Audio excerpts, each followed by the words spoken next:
Lasang honey lemon cucumber po siya. Though malalasahan nyo pa rin po yung grass, pero carry lang, hindi po masagwa yung lasa niya. Hi everyone! This is Kat and welcome sa ating YouTube channel! So for today's video, pag-uusapan natin si Miracle Barley. Marami nagtatanong sa akin, Madam, meron ka bang maire-recommend sa amin na barley na hindi mapait, hindi mapakla, sa madaling salita ay yung madaling inumin at makakasundo kong inumin pang everyday? So this is it, Mare, dahil meron na ako maire-recommend sa'yo. This is Miracle Barley, mga ante. Ang lasa po nito ay honey lemon cucumber at bonus na lang din dahil meron na siyang collagen na nakakatulong makapagpag-glow, makapagpa-healthy ng skin natin. O, di ba napakabongga? Barley po is napakadaming health benefits niyan. Kaya hindi na din ako magtataka kung bakit napakadami po talagang umiinom ng mga product na barley. So, eto mga ante, 10 sachet po ang laman nito. Ay, meron pa ba? Ayan, may natitira pang isa. Halatang gamit na gamit mga ante, di ba? So, isang beses, ay, pakikita nga natin yung anak ko. Uy, shush naman. Magpapapansin yung anak ko doon. So, ayan ha, ang pag-inom po ng Miracle Barley is isang beses lang sa isang araw. Mas masarap po siya kung malamig. Pero depende naman yun sa inyo kung gusto nyo na maligamgam.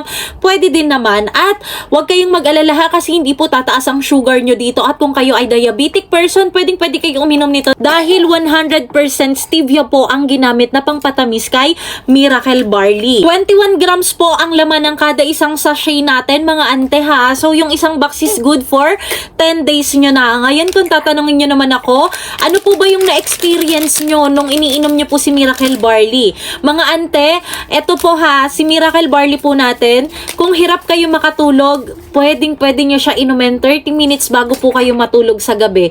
Dahil nakakasarap po siya ng tulog. At isa pa ha, nakakatulong na din po siya makapagpa-regular ng poops. Yung mama ko po, hindi po talaga yan regular mag-poops. Minsan 1 week, 2 weeks, hindi po talaga yan nakakapag-poops. Pero nung nag-start po siya uminom ng Miracle Barley, ay day. Sabi ko sa inyo, kahit interviewin nyo pa yung mama ko, talaga nag-regular po ang poops niya dito. At isang problem din talaga niya, mga ante, sobrang sela nun sa pag-inom ng mga ganyan, na mga barley, capsule, pero ito nagustuhan niya. Dahil nga para lang po siyang juice, lasang honey lemon cucumber po siya.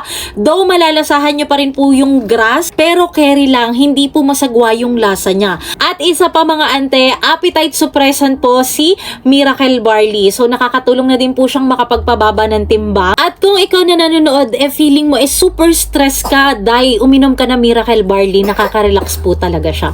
So sa mga interested pong mag-purchase ng ating Miracle Barley, maglalagay po ako ng link sa may description box below. And kung meron kayong mga question, mga recommendation, meron pa kayong mga product na gustong ipa-review sa atin, feel free to comment down below mga ante, babasahin po natin yan. So ayun lamang po for today's video. Maraming salamat sa mga ante ko na sumusuporta po dito sa ating channel. At kung ikaw ha, yung ikaw, ikaw. Kung hindi ka pa nakakapag-follow sa akin, i-follow mo na ako for more chikahan. Bye!